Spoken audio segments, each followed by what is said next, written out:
간증을 많이 들으셔서 사실 충분히 영적으로 배가 부를 거라고 생각이 듭니다.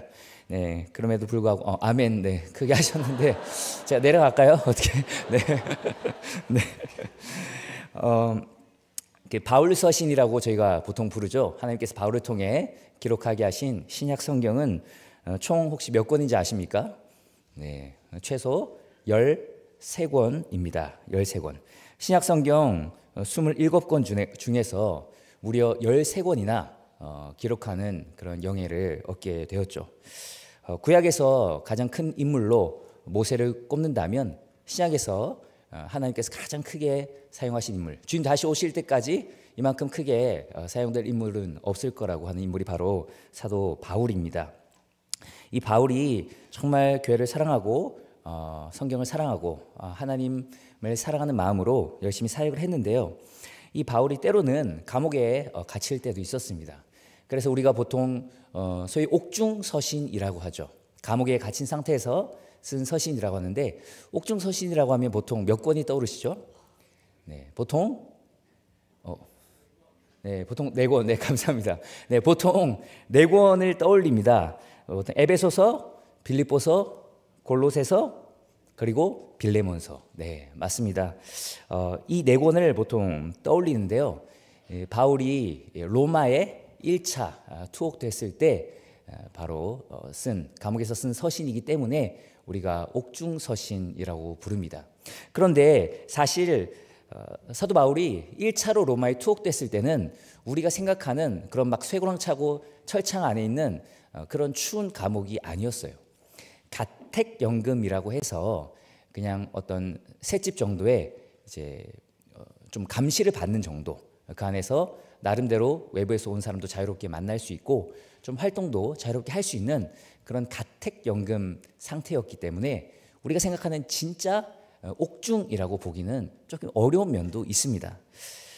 그런데 우리가 잘 모르지만 진짜 진정한 옥중서신이라고 할 수 있는 바울 서신이 한 권 있습니다. 그것이 바로 우리가 오늘 읽은 본문이 있는 말씀인 디모데 후서입니다. 디모데 후서. 디모데 후서는 바울이 진짜 우리가 생각하는 쇠고랑 차고 그런 철창 속에 깊은 감옥, 춥고 외로운, 배고픈 그 고통스러운 감옥에서 쓴 서신입니다. 그리고 바울이 마지막으로 쓴 서신이에요. 자기가 곧 죽을 걸 알고 곧 자기가 순교할 걸 알고 있는 상태에서 사랑하는 영적 아들 디모데에게 쓴 이 사도 바울의 마지막 서신이 바로 디모데 후서입니다.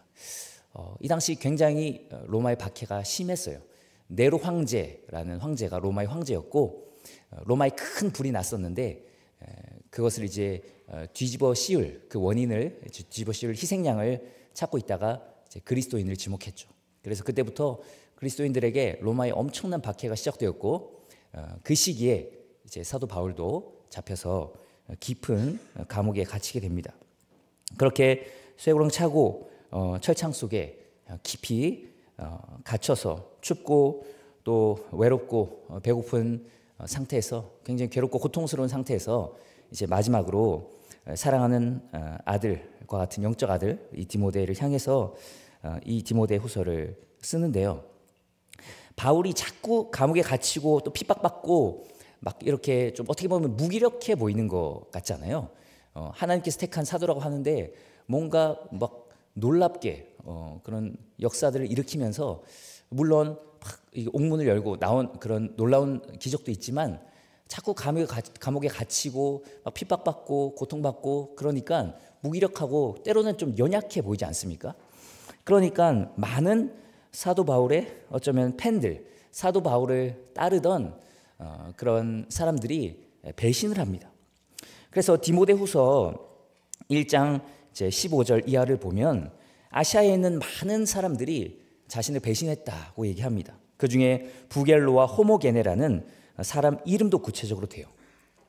그런데 반대로 오네시보로라는 사람을 언급하면서 이 사람은 나를 떠나지 않고 배신하지 않았다. 그리고 이런 말을 합니다. 내가 사슬에 매인 것을 부끄러워하지 않았다.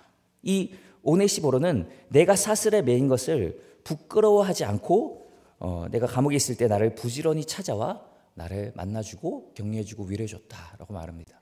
그러니까 많은 사람들이 사도 바울을 부끄러워해서 사도 바울에게 이제 배신을 때리고 이제 떠나간 거죠. 아이, 네가 무슨 그렇게 막 불치병 같은 그런 병도 있었잖아요. 뭐 간질이라고도 하고 여러 가지 추측을 하는데 그런 큰 병도 있고 자꾸 감옥에 갇히고 막 무기력한 것처럼 보이니까 바울 이제 나는 더 이상 바울의 팬이 아니야라고 하면서 이제 바울을 떠나갔던 거죠. 사실은 그리스도인인 척하면서 사실은 진짜 그리스도인이 아니었기 때문에 그렇게 바울을 배신하고 떠난 것 같습니다. 그런데 그 당시 사람들이 그러면은 진짜 하나님의 사람이고 그리스도의 종이라면은 능력이 있어서 그런 핍박을 받지 않아야 된다. 무조건 형통하고 막 잘 돼야 된다라고 생각을 했다는 거잖아요. 그런데 반대로 바울은 반대로 얘기해요. 오늘 읽은 본문 말씀 12절을 보면 바울은 그리스도 예수 안에서 경건하게 살고자 하는 자는 뭘 받는다라고 말하고 있죠? 박해를 받는다라고 말하고 있어요. 예수 그리스도 안에서 경건하게 살고자 하는 자, 하나님의 뜻대로 말씀대로 살고자 하는 자에게는 반드시 박해가 있다는 거죠. 그래서 바울도 자기의 간증 속에서 말로 다 할 수 없는 그런 박해와 핍박들을 열가지 않습니까? 저도 이제 군대에 있을 때 너무 교회를 자주 간다고, 예배를 자주 가고 교회당을 자주 간다고 막 핍박을 받고 박해를 받은 적이 있어요. 청소해야 되는데 지금 예배 시간이라서 또 가야 되는 거예요. 그러면 갔다 와서 어떻게 하죠? 그동안 청소를 하나도 안 하는 겁니다. 야, 아무도 청소하지 마. 그 선임이 영광이 오면 다 청소하라 그래, 혼자. 이런 식으로 해가지고 혼자 뭐 이렇게 내무실 안에 다 청소한 적도 있고, 네, 뭐 먼지 먹으러 한 적도 있고, 빨래 찢기기도 하고. 그러니까 굳이 그 교회 안 간다고 하면은 아무 문제 없는데, 네, 교회를 꼭 가서 예배를 드려야 됐기 때문에 또 그런 작은 뭐 핍박이라고 할 수 있겠지만 또 그런 것도 받은 거죠. 그리고 굳이 제가 전도 안 해도 제 사례가 깎이지 않거든요. 네, 전도하면 뭐 제 사례가 1000회로 더 받는 거 아닙니다. 네. 근데도 이제 이렇게 저분을 내가 전도해야겠다 이런 마음이 또 불신자들 만날 때 막 들면은 얘기를 해요. 그럼 때로는 또 핍박도 받죠. 전 종교 같은 거 필요 없어요. 그럼 막 이러면서 소리 지르는 사람도 있고, 네, 거부하는 사람도 많이 있습니다. 최근에는 같이 운동하고 있는 어린 중학생 2명 이제 여자애가 있는데 그 친구랑 같이 콕을 주우면서 정리하면서 야, 너 교회 다니냐? 이러면서 이제 물어봤죠. 우리 성문교회 와라. 네가 제가 이제 삼촌이라고 부르거든요, 걔가. 그래서 네가 뭐 교회 온다고 해서 삼촌이 뭐 1000원이라도 더 받는 거 없다. 이러면서 얘기하면서 이렇게 교회 와라. 막 이렇게 얘기하는데 때로는 그 얘기를 그런 얘기를 꺼내는 것 자체가 굉장히 또 힘들기도 합니다. 때로는 또 박해를 받기도 해요. 그럼에도 불구하고 하나님께 나아가 말씀을 듣고 예배드리고 또 복음을 전하는 것이 저희 사명이고 또 그것이 주님 주시는 또 기쁨이기 때문에 또 그 일을 하게 되는 거죠. 여러분도 마찬가지일 겁니다. 이렇게 교회 나오는 것 자체로, 예배드리는 것 자체로 그것만으로도 굉장히 또 핍박을 받는 분도 계실 거예요. 남편이 교회 못 나가게 하기도 하고, 교회는 나가도 주일에 한 번만 나가라. 뭐 구역 예배, 뭐 성경 공부, 뭐 그렇게 자주 나가냐고 뭐 그렇게 하면서 막 핍박하는 분도 있을 거고, 또 반대도 있어요. 또 남자분이 너무 열심히 해서 아내분이 그렇게까지 해야 되냐고. 네, 그러면서 뭐 교육자들 막 이렇게 섬기시고 몰래 아내 몰래 자기 용돈 털어서 또 교육자 섬기시는 남자분 아내한테 또 핍박받는 뭐 그런 분도 있어요. 그렇게 막 핍박받는데 어쩌면 이게 수료식이잖아요. 또 양육반, 성장반, 또 제자훈련반, 마더와이즈, 또 때로는 오늘 없지만 전도 폭발, 그리고 뭐 선택 과정 이런 수많은 과정들이 있는데 어쩌면 되게 많은 것들을 포기하고 또 힘든 상황 가운데서 그 모든 과정들을 또 수료하신 분도 많이 있는 것 같아요. 그런 핍박 가운데서도 우리가 끝까지 하나님의 말씀을 붙잡으려고 나온 거죠. 왜 그런 거죠? 왜 우리는 어떠한 상황 가운데서 하나님의 말씀을 붙들려고 하는 걸까요? 이런 박해와 핍박 가운데서, 세상 가운데서 승리할 수 있는 유일한 길이 어디에 있기 때문이요? 하나님의 말씀인 성경에 있기 때문인 줄 믿습니다. 그래서 오늘 말씀 디모데후서 3장 14절 말씀엔 그러나 너는 배우고 확신한 일에 거하라 라고 말하는 겁니다. 악한 사람들은 속이고 속고 점점 더 세상은 진흙탕처럼 이렇게 굉장히 악해진 그런 세상이 될 테지만 그 속에 그리고 우리 그리스도인들이 살아갈 테지만 디모데 너는 그런 진흙탕과 같이 속고 속이는 그런 험악하고 죄악으로 가득한 세상 속에 살지만 그럼에도 불구하고 그 세상 속에서 그렇게 박해를 받으면서 살아가지만 너는 절대로 세상에 물들지 말고 반드시 승리해야 되는데 배우고 확신한 일에 거하면 네가 승리할 수 있다라고 디모데를 향해 이 말씀을 주시는 겁니다. 배우고 확신한 일. 이 배우고 확신한 일. 디모데가 배우고 확신한 일이 뭘까요? 너는 내가 누구에게서 배운 것을 알며라고 디모데후서 3장 14절 배우고 확신한 일에 거하라라고 하면서 그 직후에 너는 네가 누구에게서 배운 것을 알며라고 해요. 디모데후서 1장 5절을 보면 이는 내 속에 거짓이 없는 믿음이 있음을 생각함이라. 이 믿음 먼저 내 외조모 로이스와 내 어머니 유니게 속에 있더니 내 속에도 있는 줄을 확신하노라. 외할머니 속에 있는 것, 그리고 어머니 속에 있는 것, 그리고 바울 속에 있는 것, 바로 그것을 이 디모데가 배웠고 확신했다는 겁니다. 그 배우고 확신한 것, 바로 디모데후서 1장 6절부터 쭉 나오는 하나님의 감동으로 된 성경 말씀입니다. 디모데가 이 성경 말씀을 배웠고 확신했는데 그 배우고 확신한 성경 말씀을 붙들고 그 안에 거하며 그 말씀 붙잡고 살아가야 된다라고 말하고 있는 거예요. 성경 말씀 자체가 능력이 있습니다. 왜죠? 하나님의 감동으로 되었기 때문입니다. 이 성경은 구원에 이르는 지혜가 있게 한다라고 오늘 말씀이 말합니다.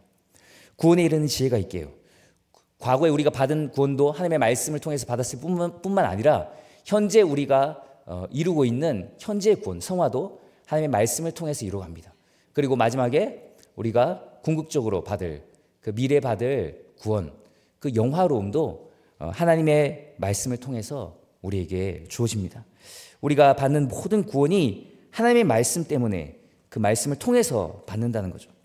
그 말씀이 우리가 살아갈 때 때로 우리에게 교훈을 하고 가르침을 주고 때로 그 가르침대로 살지 못할 때 책망해서 또 돌이키기도 하고 그리고 우리를 바른 곳으로 인도하고 그리고 계속 바른 곳으로 갈 수 있도록 우리를 계속해서 의로 교육해 줍니다. 그래서 그 말씀을 사랑하고 묵상하고 그 말씀을 계속 끊임없이 배워야지만 그 능력인 하나님의 말씀을 통해서 우리가 능력을 공급받아서 세상을 이기며 살아갈 수 있는 것입니다. 그래서 이 성경 말씀이 하나님의 사람으로 온전하게 하며 모든 선한 일을 행할 능력을 갖추게 한다라고 우리가 읽은 말씀 3장 17절 말씀에 기록하고 있는 거죠. 오직 하나님의 말씀만이 우리를 온전하게 하고 선한 일을 행할 수 있는 능력을 갖추게 함을 믿습니다. 말씀의 능력이 있기 때문에 우리가 열심히 배우는 거죠.